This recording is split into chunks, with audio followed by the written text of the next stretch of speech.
നമസ്കാരം. ലൂക്കോസിൻ്റെ സുവിശേഷം 6-ാം അധ്യായത്തിൻ്റെ 43, 44, 45 വാക്യങ്ങൾ വായിച്ച് ഇതിൻ്റെ അർത്ഥം കുറച്ചുകൂടെ വ്യക്തമാക്കുവാൻ അല്ലെങ്കിൽ വ്യക്തമായി അറിയുവാൻ എൻ്റെ ഈ യൂട്യൂബ് അനുഭവങ്ങൾ എത്രമാത്രം സഹായിച്ചു എന്നത് നിങ്ങളോട് പങ്കിടുക മാത്രമാണ് ഈ ഹ്രസ്വമായ വീഡിയോയുടെ ലക്ഷ്യം. ഞാൻ 3 വാക്യങ്ങൾ വായിക്കട്ടെ. യേശു പറഞ്ഞത്, ആകാത്ത ഫലം കായ്ക്കുന്ന നല്ല വൃക്ഷമില്ല, നല്ല ഫലം കായ്ക്കുന്ന ആകാത്ത വൃക്ഷവും ഇല്ല. ഏത് വൃക്ഷത്തെയും ഫലം കൊണ്ട് അറിയാം. മുള്ളിൽ നിന്ന് അത്തിപ്പഴം ശേഖരിക്കുകയും ഞെരിഞ്ഞിലിൽ നിന്ന് മുന്തിരിങ്ങ പറിക്കുകയും ചെയ്യുമാറില്ലല്ലോ. നല്ല മനുഷ്യൻ തൻ്റെ ഹൃദയത്തിലെ നല്ല നിക്ഷേപത്തിൽ നിന്നത് നല്ലത് പുറപ്പെടുവിക്കുന്നു. ദുഷ്ടൻ ദോഷമായതിൽ നിന്ന് ദോഷം പുറപ്പെടുവിക്കുന്നു. ഹൃദയത്തിൽ നിറഞ്ഞു കവിയുന്നതല്ലോ വായ് പ്രസ്താവിക്കുന്നു.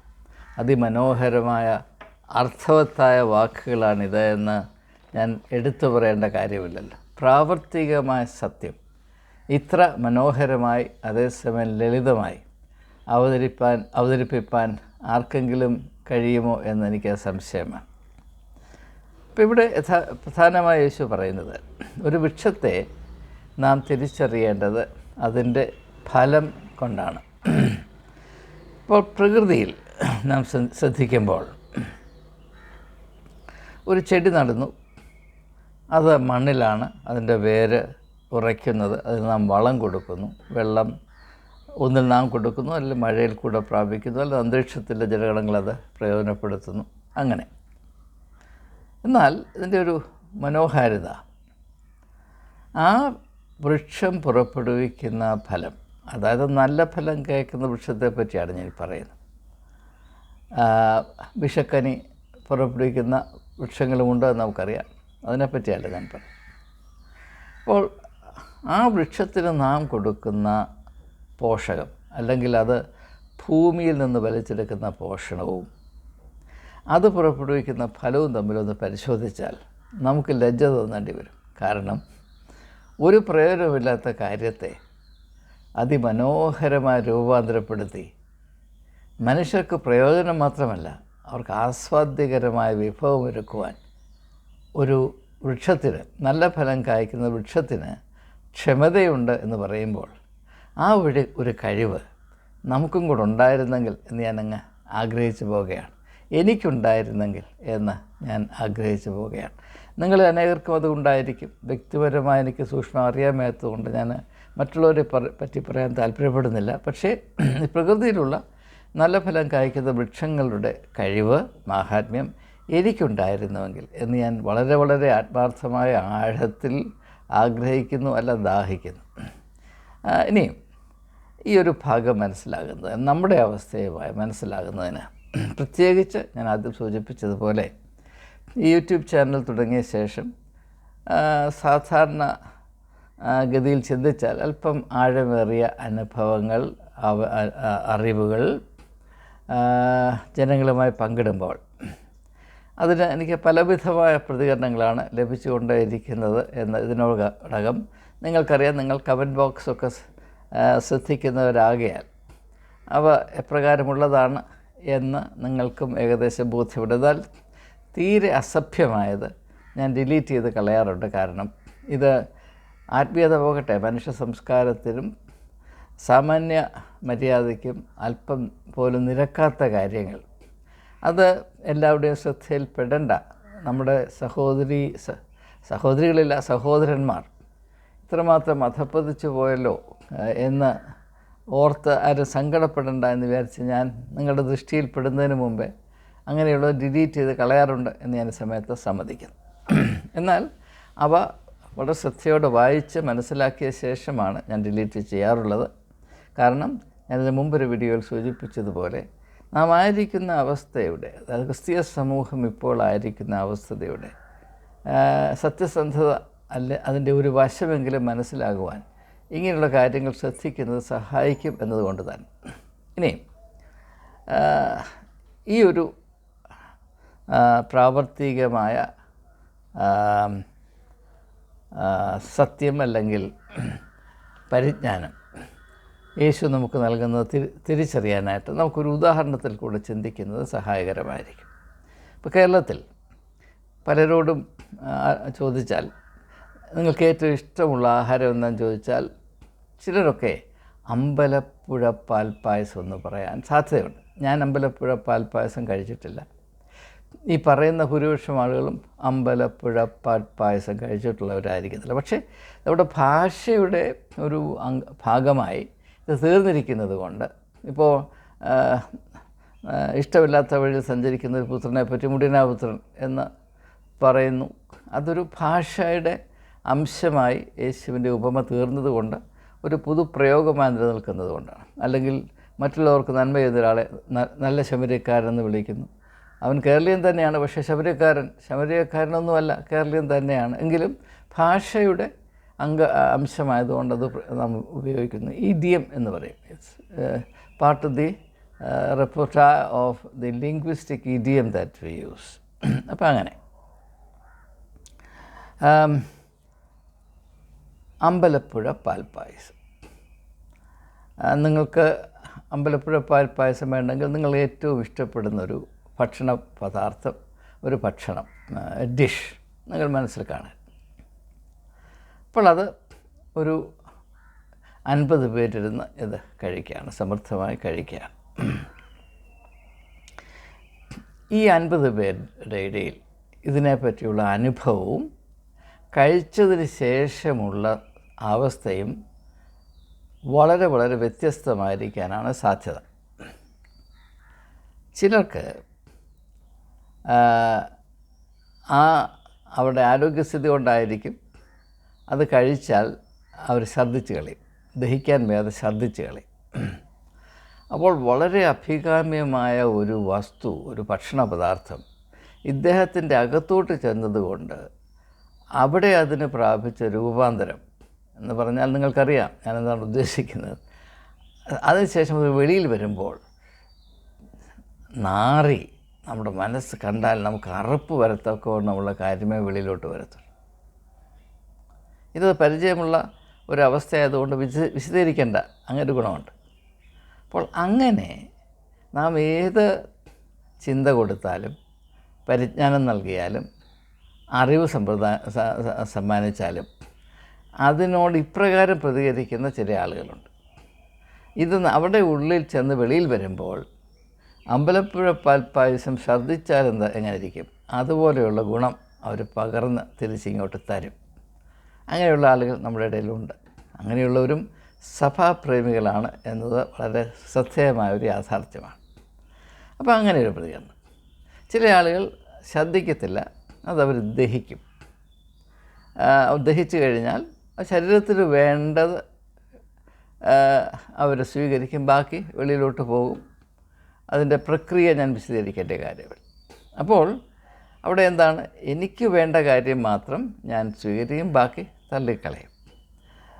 അപ്പോൾ നമുക്കറിയാം നമ്മുടെ ശരീരത്തിൻ്റെ അവസ്ഥ അനുസരിച്ച് ചിലർക്ക് ആഹാരം കഴിച്ചാൽ അതിൻ്റെ പൂർണ്ണ ന്യൂട്രീഷനും പോഷണവും പ്രയോജനപ്പെടുത്താൻ കഴിയുകയില്ല, അത് അബ്സോർബ് ചെയ്യാൻ കഴിയുകയില്ല. അപ്പോൾ ഭക്ഷണം മുഴുവനും ചിലരെ സംബന്ധിച്ചിടത്തോളം മുഴുവനും വേസ്റ്റായിട്ട് പോകും. ശരീരത്തിൽ പിടിക്കുന്നതിന് പകരം വീണ്ടും ഭൂമിയിലേക്ക് അത് മടങ്ങിപ്പോകും, നമുക്കറിയാം. അപ്പോൾ അങ്ങനെയുള്ള ആളുകളുണ്ട്.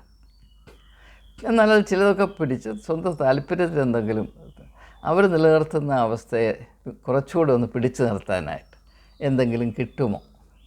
ചിലരുണ്ട്, ഇല്ല ഇത് മൂലം എനിക്ക് എൻ്റെ ജീവിതവും സ്വഭാവവും മെച്ചപ്പെടുത്തുവാൻ ഇതിലെന്തെങ്കിലും കിട്ടുമോ, അങ്ങനെയുണ്ടെങ്കിൽ അത് പ്രയോജനപ്പെടുത്തുവാനും ബാക്കി തള്ളിക്കളയുവാനും ഉള്ള അങ്ങനെ ഉത്തരവാദിത്വ ബോധത്തോടെ പ്രതികരിക്കുന്ന വളരെയധികം ആളുകൾ, ഞാൻ പ്രതീക്ഷിച്ചതിൽ കൂടുതൽ ആളുകൾ ടെമ്പിൾ ഓഫ് തോട്ട്സ് എന്ന് പറയുന്ന ഈ യൂട്യൂബ് സംഗമത്തിൽ നിരന്തരം പങ്കെടുക്കുന്നുണ്ട് എന്നത് നമ്മുടെ ഏവരുടെയും സന്തോഷത്തിന് കാരണമാണ്.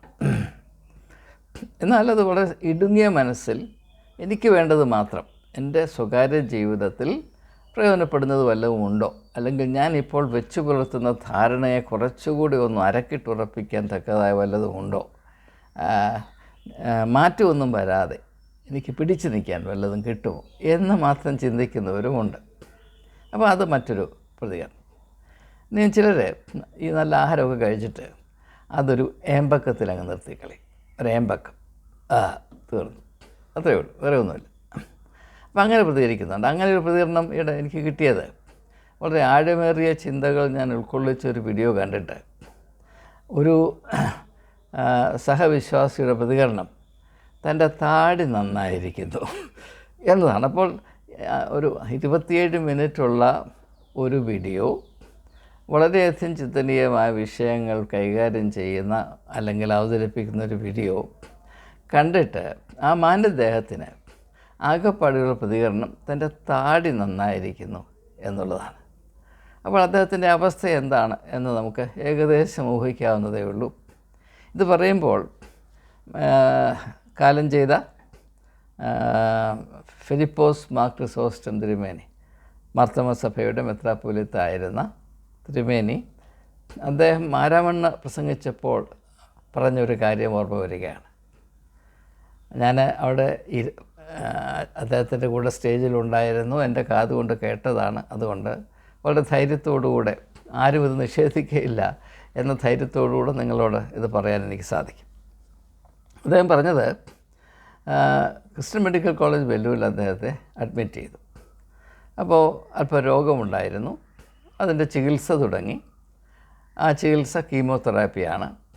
ഈ വിവരം പതുക്കെ സഭാപ്രേമികളായ മാർത്തോമാക്കാർ, പ്രത്യേകിച്ച് ദൂരെയുള്ളവർ, ഇപ്പോൾ അമേരിക്കയിലൊക്കെ ഉള്ളവർക്കാണ് മാർത്തോമാ സഭയോട് ഏറ്റവും കൂടുതൽ പ്രേമമുള്ളത്.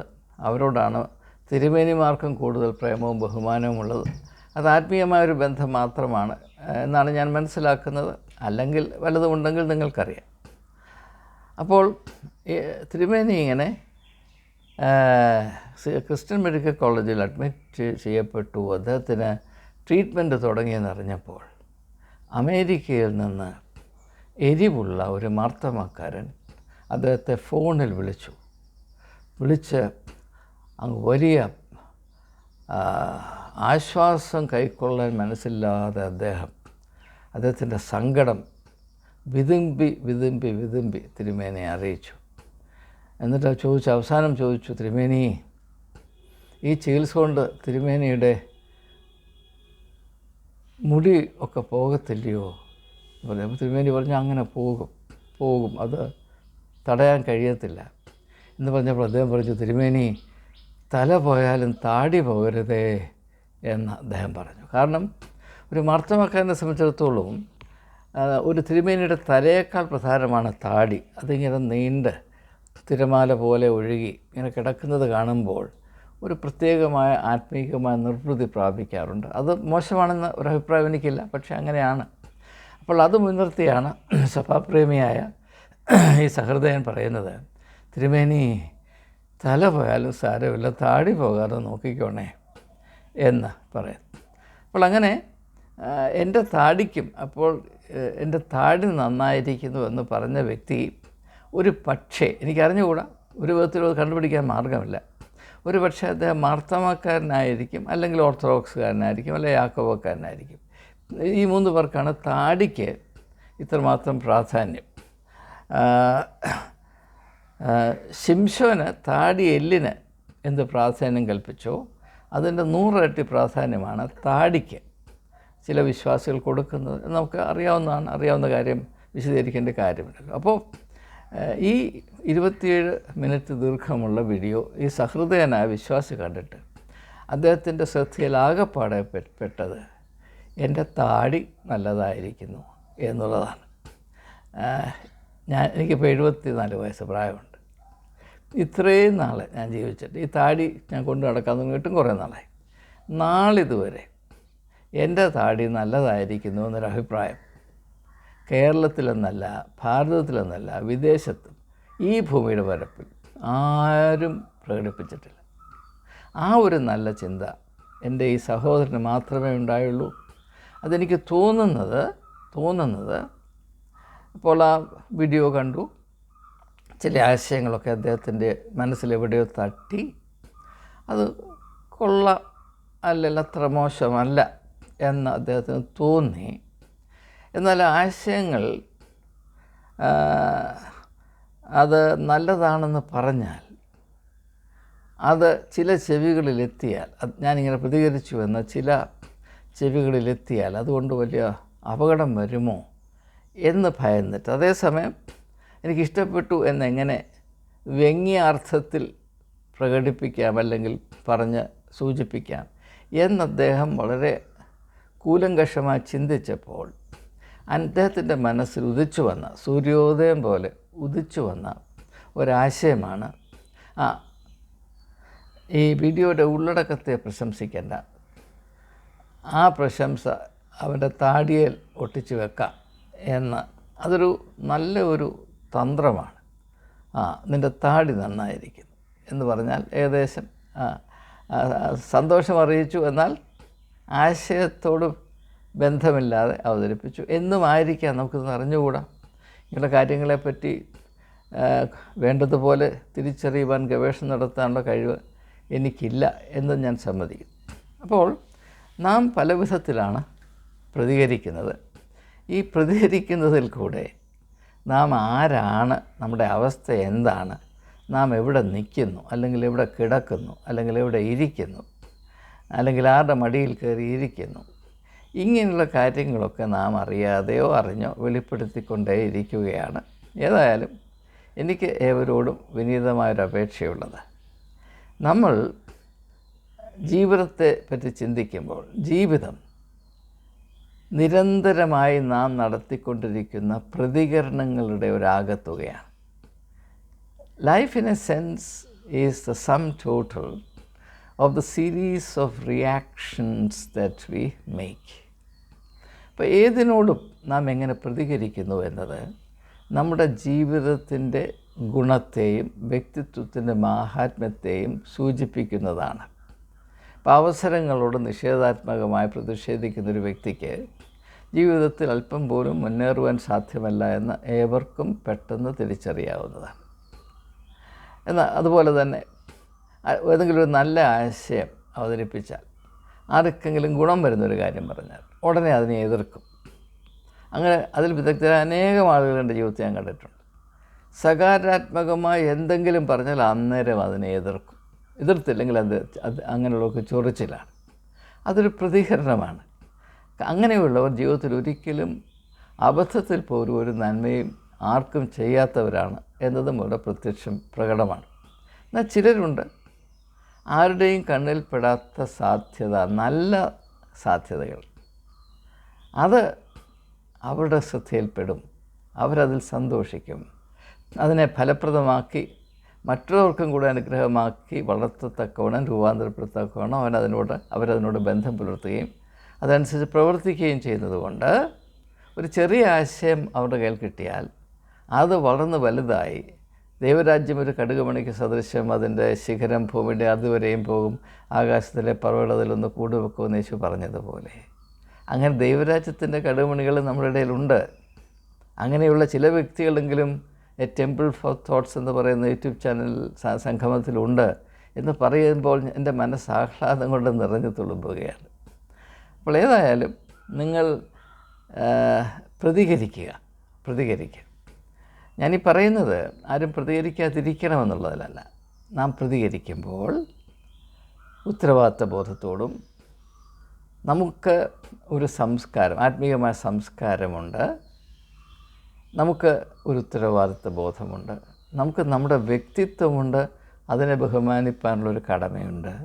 മറ്റുള്ളവരെ ബഹുമാനിച്ചോ ഇല്ലയോ എന്നുള്ളത് പിന്നത്തെ കാര്യം. നമുക്ക് നമ്മുടെ തന്നെ വ്യക്തിത്വത്തോട് എന്തെങ്കിലും നല്ല അഭിപ്രായമോ ബഹുമാനമോ ഉണ്ടെങ്കിൽ ഈ അശുദ്ധമായ കാര്യങ്ങൾ നമ്മുടെ വായിൽ നിന്ന് വരികയില്ല, നമ്മുടെ ചിന്തയിൽ കടക്കുകയുമില്ല. മറ്റുള്ളവരുടെ നന്മ ഇല്ലാതാക്കുന്ന പരിപാടി, അതിൽ അഭിമാനം കണ്ടെത്തുകയില്ല. അപ്പോൾ അങ്ങനെയുള്ള കാര്യങ്ങൾ, അതുകൊണ്ട് ഇപ്പോൾ ഞാൻ പറയുന്ന ഏതെങ്കിലും കാര്യത്തിൽ വസ്തുനിഷ്ഠമായ പ്രശ്നങ്ങളുണ്ട്, ഞാൻ എന്തെങ്കിലും വളച്ചൊടിച്ചു, അല്ലെങ്കിൽ സ്വാർത്ഥപരമായ താല്പര്യം കൊണ്ട് ഏതിനെയെങ്കിലും മിസ്റെപ്രസെൻ്റ് ചെയ്തു, നിങ്ങൾ തീർച്ചയായും അത് ഏറ്റവും ശക്തമായി പ്രതികരിക്കണം. അല്ലെങ്കിൽ അറിവ് കേടുകൊണ്ട് ഞാൻ വല്ലതും പറഞ്ഞു, ഞാൻ നിങ്ങളോട് പങ്കിടുന്ന കാര്യത്തിൽ എനിക്കതീതമായ അറിവുകൾ അനേകർക്കുണ്ടാകും. അതിൽ ഞാൻ സന്തോഷിക്കുന്നു. അത് ചൂണ്ടിക്കാണിക്കുമ്പോൾ അതെനിക്കും പ്രയോജനപ്പെടും. അങ്ങനെ നമുക്ക് ഏവർക്കും ഒരുമിച്ച് വളരുവാനുള്ള ഒരു സാഹചര്യമുണ്ടാകും. അതാണ് സകാത്മകമായ വിമർശനാത്മകത. അതിന് പകരം വഴി നിൽക്കുന്ന പട്ടിയെ കല്ലെറിയുന്നത് പോലെ വാക്കുകളെടുത്ത് എറിഞ്ഞാൽ, ഇപ്പോൾ ഒന്നാമത്തെ ആശയത്തോട് ആശയം കൊണ്ട് നേരിടാനുള്ള കഴിവുണ്ടാകണം. ആശയത്തെ എങ്ങനെയാണ് നേരിടേണ്ടത്? ആശയം കൊണ്ട് മാത്രമാണ്. ആശയത്തെ കല്ലുകൊണ്ട് നേരിടാൻ ഒക്കും, അല്ലെങ്കിൽ പള്ളുകൊണ്ട് നേരിടാൻ ഒക്കും. ഇത് എങ്കിലും മനസ്സിലാക്കുക. അല്പം ആധ്യാത്മിക സംസ്കാരം പാലിക്കുന്നത് കൊണ്ട് നഷ്ടമുണ്ടാകുകയില്ല, ലാഭമേ ഉണ്ടാകുകയുള്ളൂ. അതുകൊണ്ട് യേശു പറഞ്ഞ വാക്കുകൾ വളരെ വളരെ മനോഹരമായ വാക്കുകൾ. ഒരു വൃക്ഷത്തെ നിങ്ങൾ അറിയേണ്ടത് അത് പുറപ്പെടുവിക്കുന്ന ഫലം കൊണ്ടാണ്. നല്ല വൃക്ഷത്തിന് ആകാത്ത ഫലവും ആകാത്ത വൃക്ഷത്തിന് നല്ല ഫലവും കായ്പാൻ കഴിയുകയില്ല. നല്ല ഫലം കായ്ക്കുന്ന വൃക്ഷങ്ങളായി ദൈവം നിങ്ങളെ ആക്കി വച്ചിരിക്കുന്ന ഇടങ്ങളിൽ നിങ്ങൾ പ്രശോഭിക്കട്ടെ. നിങ്ങളുടെ ജീവിതം മറ്റുള്ളവർക്ക് അനുഗ്രഹമായി വളരട്ടെ. അബ്രഹാമിനെ ദൈവം വിളിക്കുമ്പോൾ ഉൽപ്പത്തി പുസ്തകം 12-ാം അധ്യായത്തിൻ്റെ ആദ്യ ഭാഗത്ത് നാം കാണുന്നത് പോലെ നീയും നിൻ്റെ സന്തതിയും ദേശത്തിന് അനുഗ്രഹമായി തീരും എന്ന വലിയൊരു ദർശനമാണ് നൽകിയിരിക്കുന്നത്.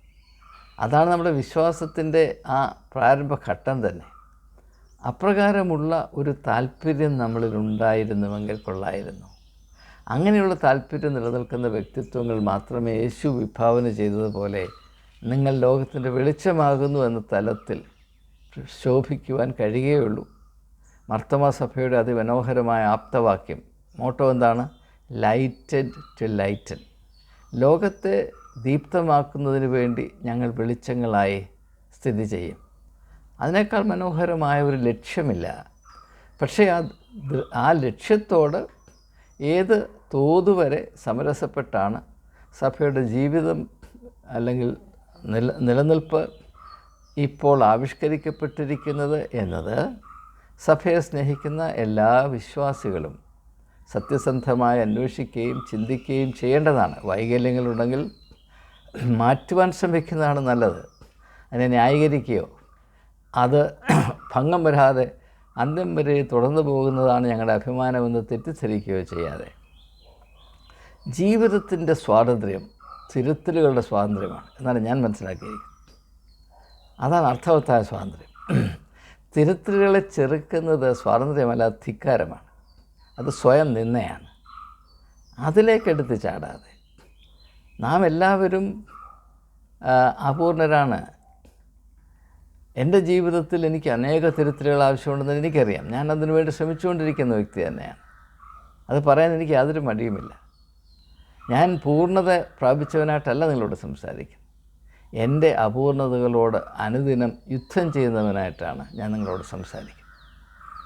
അത് എൻ്റെ ജീവിതത്തിലെ ഒരു സന്തോഷവും ഒരു ആശ്വാസവുമാണ്. അതെൻ്റെ ആത്മധൈര്യത്തിൻ്റെ ഒരു മർമ്മം കൂടിയാണ്. അതുകൊണ്ട് നാം നമ്മുടെ യാത്ര തുടരുന്നു. ഈ യാത്രയിൽ നമ്മുടെ വിശ്വാസത്തിൻ്റെ നായകനും പൂർത്തി വരുത്തുന്നവനുമായ യേശുവത്രേ നമ്മെ നയിക്കുന്ന വെളിച്ചം. അവനെ പിന്തുടർന്നുകൊണ്ട് ഈ ആത്മീയ തീർത്ഥയാത്ര നമുക്ക് തുടരാം. ഇതിൽ പങ്കെടുക്കുന്ന ഏവരെയും ദൈവം അനുഗ്രഹിക്കട്ടെ.